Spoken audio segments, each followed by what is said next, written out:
أعوذ بالله من الشيطان الرجيم. بسم الله الرحمن الرحيم.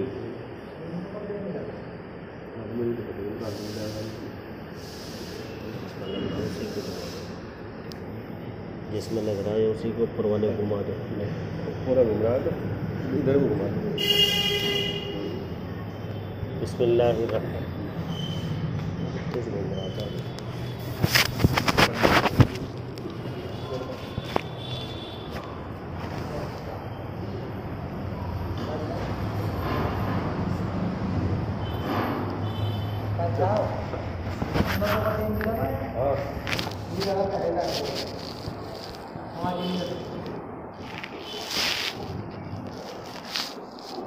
بسم اللہ الرحمن الرحیم.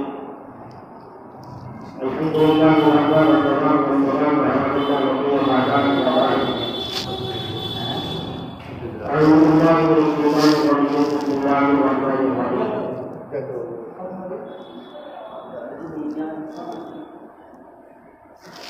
إن عدة الشهور عند الله 12 شهرا في كتاب الله يوم خلق السماوات والأرض منها 4 حرم ذلك الدين القيم فلا تظلموا فيهن أنفسكم وقاتلوا المشركين كافة. صدق الله العظيم.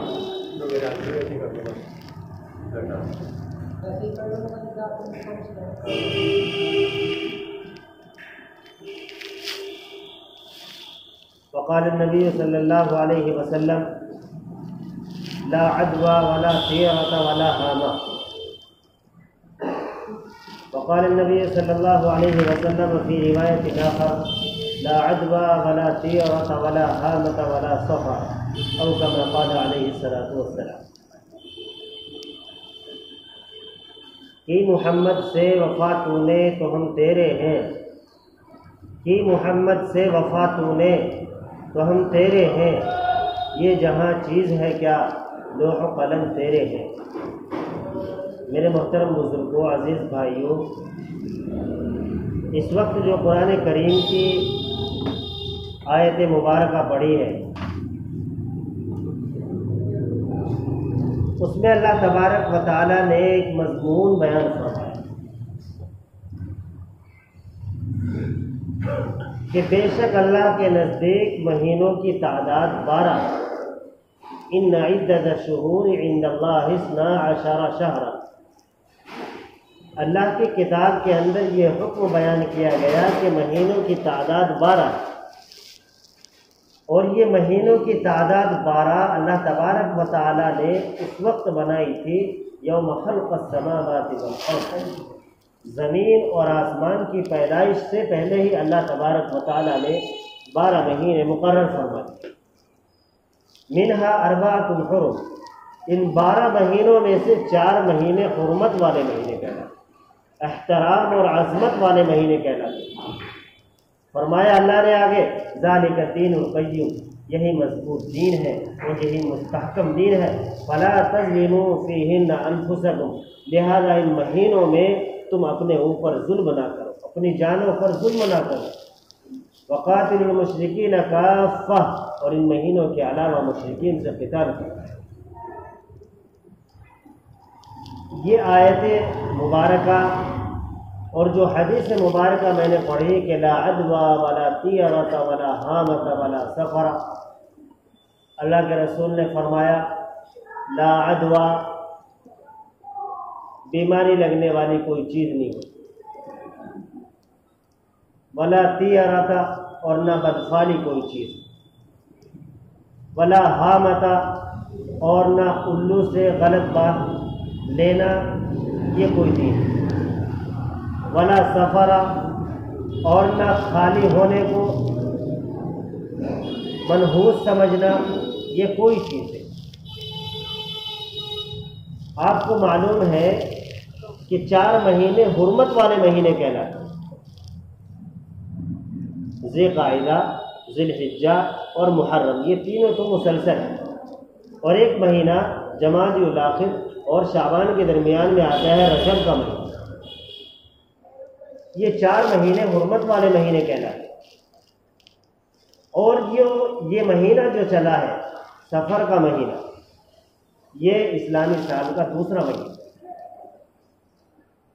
اس مہینے کے تعلق سے عربوں کے اندر خاص طور سے اور ہمارے یہاں عام طور سے بہت ساری قباحتیں، بدعات اور رسومات پائی جاتی ہیں۔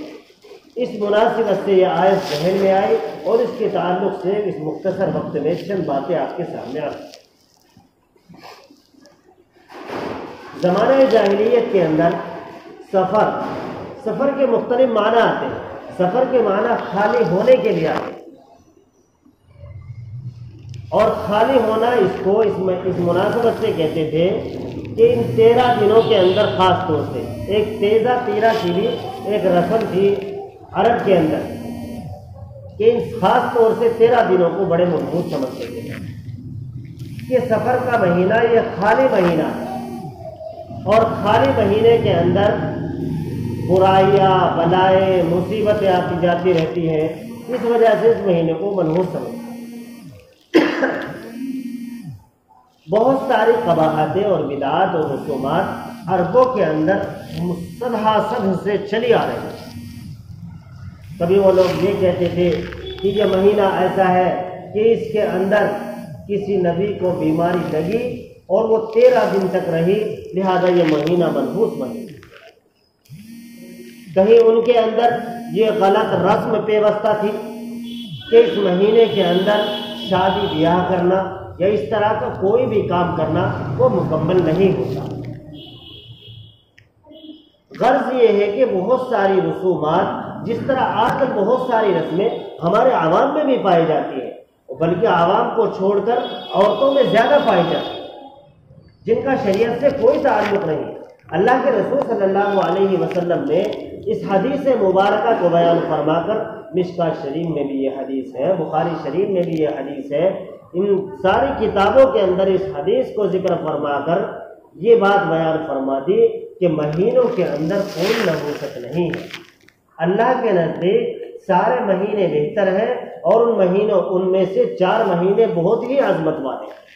لہذا کسی مہینے کے بارے میں، جیسے ہمارے درمیان ہمارے عوام میں بہت زیادہ یہ بات مشہور ہے کہ محرم کا مہینہ جو گزرا ہے اس میں شادی بیاہ نہ کرنا چاہیے، یہ غم کا مہینہ ہے۔ کہیں ہمارے درمیان یہ رسومات ہے کہ بھئی 3 چندہ نکاح نہ کرنا چاہیے۔ ہماری عورتوں کے درمیان بہت سی رسمیں یہ ہیں کہ بھئی مغرب کے بعد جھاڑو نہ لگانی چاہیے۔ یہ اس طرح کی رسمیں، جیسے بچوں کے اوپر کالک لگانا، کالا نشان لگاتے ہیں کہ اس سے نظر نہیں لگتی، یہ اس طرح کی رسمیں اللہ کے رسول صلی اللہ علیہ وسلم نے اس حدیث کو بیان فرما کر، مشکوٰۃ شریف میں یہ حدیث ہے کہ اس طرح کی برائیوں کا اور اس طرح کی رسم و رواج کا جو تم نے اپنا رکھی ہے، اس مہینے سے کوئی تعلق نہیں۔ اللہ کے رسول صلی اللہ علیہ وسلم کا بتایا ہوا طریقہ، اللہ نے جو احکام قرآن مجید میں بیان فرمائے، انہی کی تشریح اللہ کے رسول صلی اللہ علیہ وسلم نے اپنی زبان سے بیان فرمائی، جنہیں احادیث مبارکہ کہتے ہیں، جن سے سیاہ ستہ اور بڑی بڑی کتابیں لکھی ہوئی ہیں۔ ان حدیثوں کو پڑھنا، ان احکام کو جاننا، ان مسائل پر عمل کرنا، رسول کی جو زندگی ہم نے سنی، ان کتابوں سے سنی، اپنے اکابر سے سنی، اللہ کے رسول کے آنے کا جو مقصد، شریعت کے آنے کا مقصد، امت محمدیہ کا مقصد صرف یہ ہے کہ اللہ کے بندے، نبی کے امتی صراط مستقیم پر اور سیدھے راستے پر چلنے والے ہو جائیں، اور ان کے درمیان کسی طرح کا کوئی رسم، کسی طرح کی کوئی بدعت، کسی طرح کی کوئی خرافات ان کے درمیان جنم نہ لے پائے۔ یہی سیدھا راستہ ہے اور یہی صراط مستقیم ہے کہ اللہ کے رسول نے جو ہمیں طریقہ بتلا دیا، نماز میں ایسے کھڑے ہونا، بات ایسے کرنی ہے، چلنا ایسے ہے، دوسرے سے کیسے گفتگو کرنی ہے، سلام کیسے کرنا ہے، کھانا کیسے کھانا ہے، بیٹھنا کیسے ہے، اٹھنا کیسے ہے، سونا کیسے ہے، یہ ساری سنتیں، ان پر عمل کرنے کا نام ہی شریعت ہے، اور ان پر عمل کرنے کا نام ہی دین ہے۔